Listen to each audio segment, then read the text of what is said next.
Hello बच्चों, आज हम चर्चा करेंगे कि नीट 2024 को फर्स्ट अटेम्प्ट के अंदर कैसे क्रैक करें। जो भी बच्चा कोचिंग करता है, नीट की कोचिंग करता है, उसकी इच्छा यही होती है कि वो फर्स्ट अटेम्प्ट के अंदर नीट क्लियर कर दे और उसको गवर्नमेंट कॉलेज मिल जाए या एम्स जैसे बड़े इंस्टीट्यूट में दाखिला मिल जाए। लेकिन हर एक की मनोकामना पूरी होती नहीं है। तो क्या कारण है कि एक ही इंस्टीट्यूट में पढ़ने वाले बच्चे कुछ एक का सिलेक्शन हो जाता है और बाकी का नहीं हो पाता है। जैसे एक इंस्टीट्यूट के अंदर 50 बच्चे पढ़ रहे हैं, उनमें से 10 का हो गया, 40 का नहीं होगा। तो 10 का हो गया, वो पढ़ सेम रहे हैं, उसको पढ़ाने वाले टीचर सेम है, सिलेबस सेम है, एग्जाम सेम है, फिर भी नहीं हो पा रहा है। क्यों नहीं हो पा रहा है? और कुछ बच्चे ऐसे हैं जो 2 से 3 अटेम्प्ट दे चुके हैं, फिर भी उनका 2 से 5% के अंदर रह जाता है, या तो 2% से रह जाते हैं, या 5% से रह जाते हैं, या 10% से रह जाते हैं। 10% के अंदर अंदर उनका सिलेक्शन छूट जाता है। तो बार बार वो सिलेक्शन क्यों रुक जाता है, उस पे सारे वीडियो के अंदर बने रहे, लास्ट तक वीडियो में बने रहे। अपन इस पे चर्चा करेंगे क्यों, क्या इंप्रूवमेंट करके हम ये 2 से 5% में अटकने वाले बच्चे क्लियर कर सकते हैं। तो आइए हम शुरुआत करते हैं वीडियो की। तो नीट की जो सक्सेस है, नीट की सक्सेस 90% डिपेंड है प्रिपरेशन पे, तैयारी पे, और 10% डिपेंड है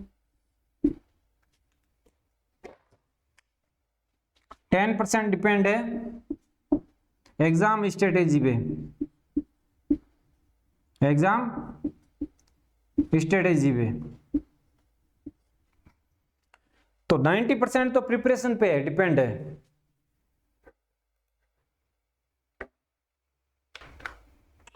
नाइन्टी परसेंट तो प्रिपरेशन पे डिपेंड है और 10% एग्जाम स्ट्रेटेजी पे डिपेंड है।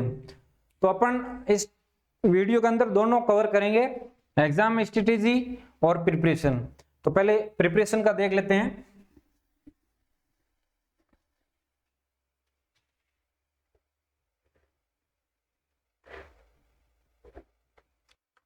तो जिस टॉपिक पे अपनी 90% सक्सेस डिपेंड है वो पहले देख लेते हैं, प्रिपरेशन। प्रिपरेशन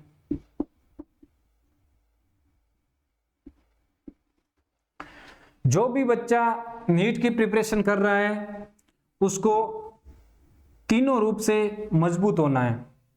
तीनों रूप कौन से है? मानसिक,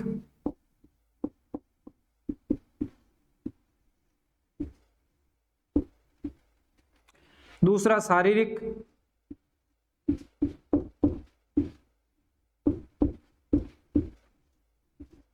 तीसरा आध्यात्मिक।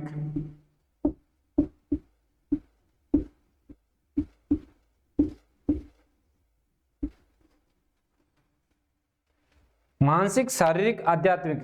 आप जिस चीज की तैयारी कर रहे हैं, नीट ये एक बहुत बड़ा एग्जाम है, बहुत बड़ा कॉम्पिटिटिव एग्जाम है। इसमें परसेंटेज क्या रहता है वो आपको ध्यान ही है। तो इससे भिड़ने के लिए, नीट में सक्सेस पाने के लिए अपने को मानसिक, शारीरिक और आध्यात्मिक तीनों रूप से मजबूत रहना है। मानसिक रूप से या शारीरिक रूप से मजबूत रहने के लिए आपको डेली एक्सरसाइज करनी चाहिए। डेली एक्सरसाइज, रोज आधा घंटा एक्सरसाइज कर ले, फिक्स कर ले अपना पैटर्न कि आधा घंटा मैं एक्सरसाइज करूंगा। और मानसिक रूप से मजबूत होने के, जब आप शारीरिक रूप से मजबूत होंगे, स्वस्थ शरीर के अंदर स्वस्थ मस्तिष्क निवास करता है। तो शरीर आपका स्वस्थ होगा तो मानसिक लेवल अपने आप आपका अच्छा होगा, उच्च लेवल का होगा। और मानसिक लेवल और बढ़ाने के लिए योग करें और ध्यान करें।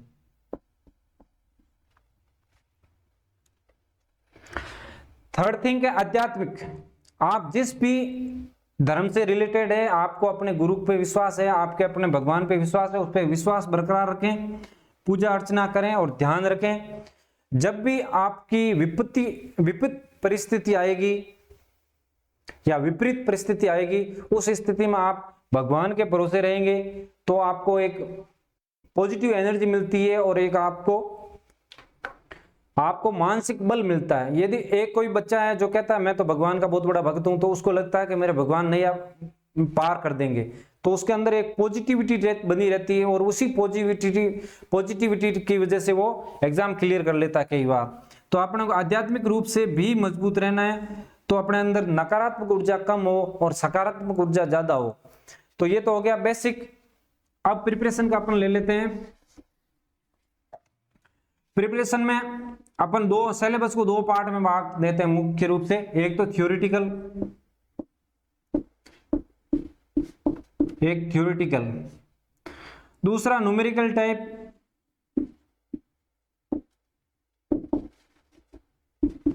या प्रैक्टिकल बोल दो, या प्रैक्टिकल। थ्योरेटिकल टाइप में जैसे बायोलॉजी का लगभग बायोलॉजी के 95% सिलेबस थ्योरेटिकल के अंदर ही आता है, और केमिस्ट्री का कुछ परसेंटेज थ्योरेटिकल में आता है, बाकी का प्रैक्टिकल या न्यूमेरिकल टाइप में आता है। और फिजिक्स में भी 10% थ्योरेटिकल है, बाकी 90% प्रैक्टिकल है। तो थ्योरेटिकल पार्ट की तैयारी अपने को कैसे करनी है? थ्योरेटिकल पार्ट की तैयारी, सारे नोट्स अपने को हाथ से बनाने हैं और अपने नोटबुक के अंदर बनाने हैं अपने को। जैसे कोई भी कोचिंग इंस्टीट्यूट या आप जहां कहीं भी तैयारी कर रहे हैं, आपको प्रिंट किए हुए नोट्स मिल रहे हैं, तो भी आपको नोट्स अपने हाथ से ही बनाने हैं। हाथ से नोट बनाने के क्या फायदा होगा वो मैं आपको बताता हूं। सपोज कीजिए आपने ये एक पेपर तैयार किया, ये A4 साइज का पेपर है। अब आप पहले दिन इसको पढ़ने जा रहे हैं, पहले दिन आपको इसको पढ़ेंगे समझेंगे, तो इसको आपको पढ़ने में लगेंगे 30 मिनट। वापस आप दूसरे दिन इसी पेपर को पढ़ेंगे तो आपको लगेंगे 25 मिनट। फिर आप तीसरे दिन पढ़ोगे तो आपको लगेंगे 20 मिनट। ऐसे करते करते आप 100 बार जब इसी एक चीज को वापस पढ़ोगे, रिवीजन करोगे, तो आपको लगभग 10 से 15 सेकंड लगेंगे इसी पेज को पढ़ने में। 10 से 15 सेकंड, सिर्फ मात्र 10 से 15 सेकंड लगेंगे यदि आप रोज रिवीजन करोगे। तो थ्योरेटिकल पार्ट को आपको डेली रिवीजन करना है। जैसे आज आपको तीसरा चैप्टर पढ़ना है बायो का, तो आपको फर्स्ट चैप्टर के फर्स्ट पेज से शुरू करते हुए थर्ड चैप्टर तक जाना है, डायरेक्ट थर्ड चैप्टर पे नहीं जाना है। डेली यही प्रैक्टिस रखोगे तो आपके साथ ये होगा, पहले दिन आप पहला पेज करोगे आपको 30 मिनट लगेंगे, दूसरे दिन 25 मिनट, तीसरे दिन 20 मिनट। ऐसे करते करते आपको एक दिन ऐसा आ जाएगा, 100वें दिन आप 10 सेकंड या 15 सेकंड के अंदर एक पेज कर पाओगे। यदि आप 10 सेकंड में एक पेज करते हो तो आप 1 मिनट के अंदर 6 पेज कर लोगे, 6 पेज पढ़ लोगे, और 1 घंटे के अंदर 360 पेज पढ़ लोगे। लेकिन ये कब पढ़ पाओगे? जब आप कंटिन्यूटी रखोगे और रिवीजन वाला फॉर्मूला अपनाओगे, तब ही पढ़ पाओगे। नहीं तो आप 4 दिन में भी 365 पेज नहीं पढ़ पाओगे। एक मैं एग्जांपल देता हूं, ओशो रजनीश हुए थे। ओशो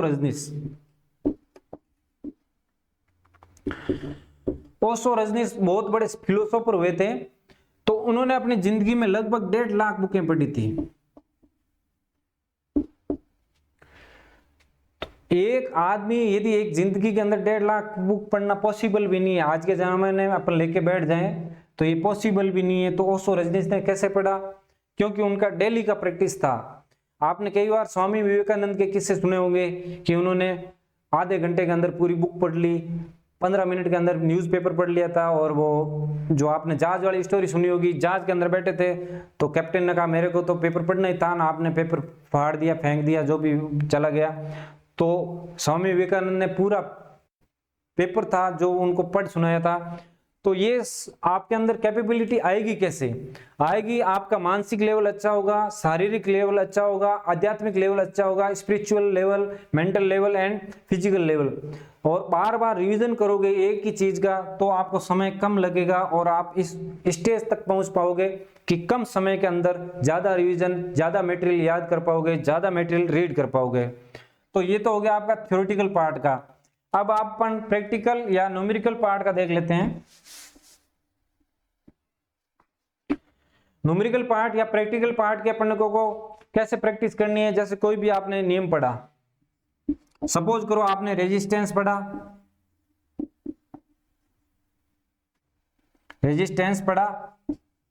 अब रेजिस्टेंस का आपने श्रेणी क्रम समानांतर क्रम पढ़ा, जोड़ना पढ़ा, तो आपको इस एक टॉपिक से 2 से 3 क्वेश्चन डेली करने हैं, डेली।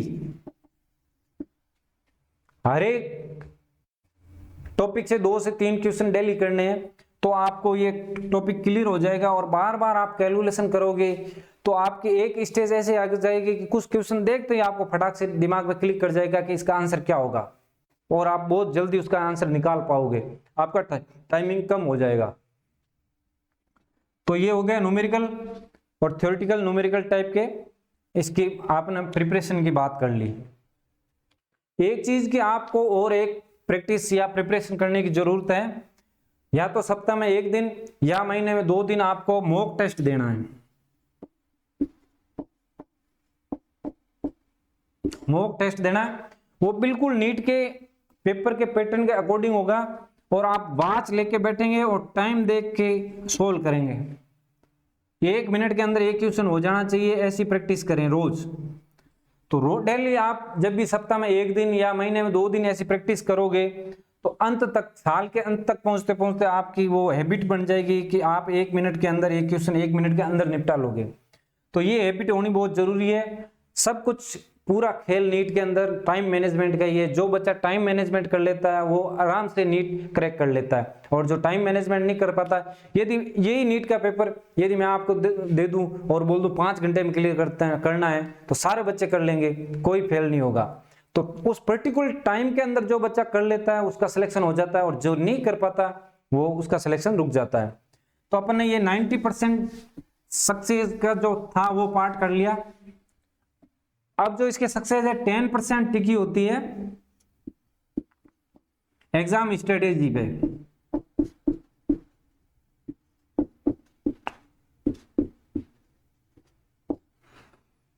परीक्षा रणनीति।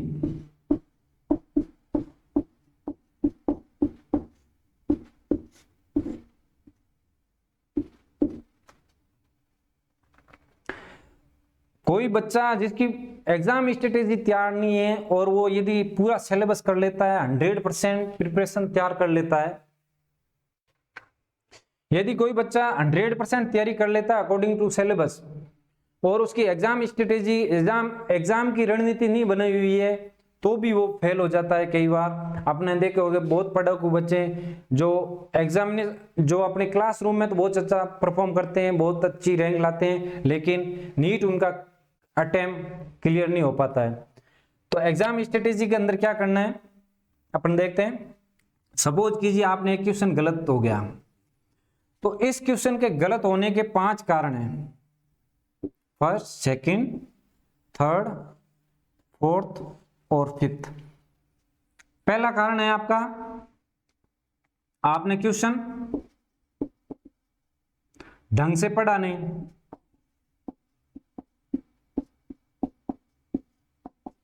नहीं, और जल्दबाजी में आपने आंसर कर दिया। जैसे कुछ क्वेश्चन होते हैं उसके पीछे लिखा होता है कौन सा कथन सत्य है, कौन सा सत्य नहीं है, कौन सा असत्य है, कौन सा असत्य नहीं है। इस तरह के क्वेश्चन में ये चांस ज्यादा रहते हैं क्वेश्चन के गलत होने का, कि अपन ने पर्सन ढंग से नहीं पढ़ा और अपना गलत हो गया। सेकंड चीज रहती है क्वेश्चन गलत होने का, वो रहता है कैलकुलेशन। अपन ने कैलकुलेशन सही नहीं की, कैलकुलेशन में मिस्टेक की, और जो कैलकुलेशन से मिस्टेक के वजह से जो रिजल्ट आते हैं, एग्जामिनर कई बार वही ऑप्शन ए के अंदर वही रिजल्ट दे देता है और अपन ऑप्शन ए देखते ही उसको टिक कर देते हैं और वो अपना क्वेश्चन गलत चला जाता है। थर्ड चीज आती है गोला भरने के अंदर। अपन ने गोला गलत भर दिया, बाकी सब कुछ सही था लेकिन गोला गलत भर दिया। चौथी चीज आती है आपने पढ़ा नहीं, क्वेश्चन आप जो देख रहे हो वो आपने कभी पढ़ा ही नहीं सिलेबस के अंदर। और पांचवा आता है कॉन्सेप्ट क्लियर नहीं। तो यदि आपने पूरे साल भर तैयारी अकॉर्डिंग टू सिलेबस की है और ध्यान से तबीयत से की है, तो ये 2 चीज तो हो ही नहीं सकती। आपने पढ़ा नहीं हो, कोई क्वेश्चन ऐसा आ गया हो, क्योंकि सारा सिलेबस के अंदर से ही आता है, और कॉन्सेप्ट क्लियर नहीं हो, आपने यदि ढंग से पढ़ा है तो आपसे सारे कॉन्सेप्ट क्लियर होंगे। तो ये 2 ऑप्शन तो आप छोड़ ही दीजिए। बच्चे आपके पास 3 ऑप्शन, गलत होने के 3 ऑप्शन है। एक तो आपने क्वेश्चन सही नहीं पढ़ा, एक कैलकुलेशन और एक गोला गलत भरा। तो क्वेश्चन सही क्यों नहीं पड़ा? टाइम की वजह से। कई बार टाइम की कमी होती है और अपन जल्दबाजी के अंदर पेपर को पढ़ते हैं और वो गलत कर लेते हैं, और कैलकुलेशन गलत का भी यही मेन फैक्टर है, टाइम, और गोला गलत पढ़ने का ही मेन फैक्टर है टाइम। तो अपने को सबसे बड़ा चीज है एग्जाम के अंदर टाइम मैनेजमेंट। टाइम मैनेजमेंट करने के लिए अपने को लगभग एक क्वेश्चन का 1 मिनट मिलता है। टाइम मैनेजमेंट करने के लिए अपने को सबसे पहले बायो का करना चाहिए, बायोलॉजी का पेपर अटेंड करना है। उसके बाद अपने को करना है केमिस्ट्री का, उसके बाद अपने को करना है फिजिक्स का, सबसे लास्ट में अपने को फिजिक्स का करना है। क्यों करना है इसका मैं कारण बता देता हूं। जैसे आपने फिजिक्स का सबसे पहले लेके खोल के बैठ गए, इसके कुछ लेंथी भी होते हैं बच्चों को उलझाने के लिए, कुछ 2 से 4 क्वेश्चन ऐसे दिए होते हैं, वो टिप होते हैं, अपन उसमें फंस जाते हैं और अपना टाइम खराब कर देते हैं। जब अपन ने टाइम खराब कर दिया, फिर भी अपना आंसर गलत आया, अपने क्वेश्चन इसमें गलत कर दिया, एक तो ये क्वेश्चन अपना टाइम खा गया, दूसरा अपना क्वेश्चन गलत हो गया। अपन ये क्वेश्चन गलत पूरा फिजिक्स करके जब बायोलॉजी में घुसते हैं तो अपने पास टाइम कम रहता है और हम हड़बड़ाहट के अंदर वो सारे क्वेश्चन करते हैं, तो उसमें भी 2 से 4 क्वेश्चन हड़बड़ाहट की वजह से गलत हो जाते हैं। तो अपने को सबसे पहले बायोलॉजी का करना है, तो बायोलॉजी के सारे क्वेश्चन पढ़ के टिक मार करने जैसे होते हैं, तो उसमें अपने को समय बच जाता है। ये लगभग 30 सेकंड के अंदर एक क्वेश्चन हो जाता है, तो अपने के अंदर 30 सेकंड पर क्वेश्चन के हिसाब से बच जाता है। तो अपने जैसे 45 क्वेश्चन जैसे इसके होते हैं 35 + 15 100 क्वेश्चन बायोलॉजी के होते हैं लगभग। तो 100 क्वेश्चन में से अपने को करने होते हैं 90 करने होते हैं, सॉरी 90 करने होते हैं। तो 90 क्वेश्चन के अंदर अपने को 30 सेकंड के हिसाब से 270 सेकंड अपने बच गए। तो ये टाइम जो बचा अपने का वो केमिस्ट्री और फिजिक्स में काम ले लेंगे और आराम से कर पाएंगे। तो ये हो गया इसका टाइम मैनेजमेंट का फंडा। एक फैक्टर और है जो है कॉन्फिडेंस। अपने अंदर कॉन्फिडेंस रखना है। अपन जैसे कोई अभी एग्जाम से पहले बहुत सारे बच्चे ऑनलाइन या ऑफलाइन बहुत सारे क्वेश्चन पेपर या एमसीक्यूज कर रहे होंगे, उनको कुछ क्वेश्चन 100 क्वेश्चन करते हैं, उसमें से 1 या 2 क्वेश्चन ऐसे मिल जाते हैं कि उन्होंने पढ़ा नहीं। वो 1 या 2 क्वेश्चन के पीछे भागते भागते कहीं से नेट से निकालते हैं या कोई बुक्स पढ़ते हैं, इस 1 से 2 क्वेश्चन के चक्कर में वो अपना पूरा दिमाग खराब कर लेते हैं। तो अपन ने जो पढ़ा है सिलेबस के अकॉर्डिंग पढ़ लिया एक बार, तो अपने पर पूरा भरोसा रखें, कॉन्फिडेंस रखें कि अपन ने जो पढ़ा है वो अपन सही करके आएंगे, अच्छा करके आएंगे। इस 1 से 2 क्वेश्चन के पीछे भागते भागते आप बहुत सारा गलत मटेरियल पढ़ लेते हैं और बहुत सारा लोड ले लेते हैं। तो कहीं से भी आप एमसीक्यूज की प्रैक्टिस करो। यदि आप 100 या 200 क्वेश्चन कर रहे हो, उसमें से आपने 1 या 2 क्वेश्चन ऐसे देख लिए जो आपने कभी पढ़े नहीं, तो उसको नेगलेक्ट कर दीजिए, या वो जो क्वेश्चन पढ़ा उसको याद कर लीजिए कि भाई ये ऑप्शन है, इसमें ये ऑप्शन था सही, तो वो भी एक तरह से सही हो जाएगा। और कोई चांस नहीं है कि वो आए जरूर आए। यदि वो कई बार जो एमसीक्यूज ऑनलाइन मिलते हैं या कुछ बुक्स में मिलते हैं वो आउट ऑफ सिलेबस भी होते हैं। जो वो पुराने सिलेबस था, जो AIPMT होती थी या RPMT वगैरह होती थी, उस समय सिलेबस के बाहर भी आते थे, अलग अलग तरह के सिलेबस चलते थे। तो उसके उस टाइम के क्वेश्चन 2016 के 2010 के क्वेश्चन वो होते हैं। तो अब अभी जो सिलेबस है नीट का वो NCERT के अकॉर्डिंग आता है और NCERT के अंदर से ही आता है। NCERT के पार कोई भी क्वेश्चन नहीं जाता है। तो अपने को सिलेबस जो नीट का सिलेबस है वो टेबल पे रखें, उसमें टिक मार्क करते जाए और टू द पॉइंट सिलेबस अपने को तैयारी करनी है और कुछ नहीं करना। और सेल्फ कॉन्फिडेंस मेंटेन रखना, और कॉन्फिडेंट नहीं, और ओवर कॉन्फिडेंट भी अपने को अटेम्प्ट फंसा देता है और लोअर कॉन्फिडेंट भी फंसा देता है। तो अपने को कॉन्फिडेंस रखना है अपने ऊपर और एग्जामिनेशन हॉल के अंदर अच्छा परफॉर्म करना है। तो ये थी अपने को एग्जाम स्ट्रेटेजी। Thank you.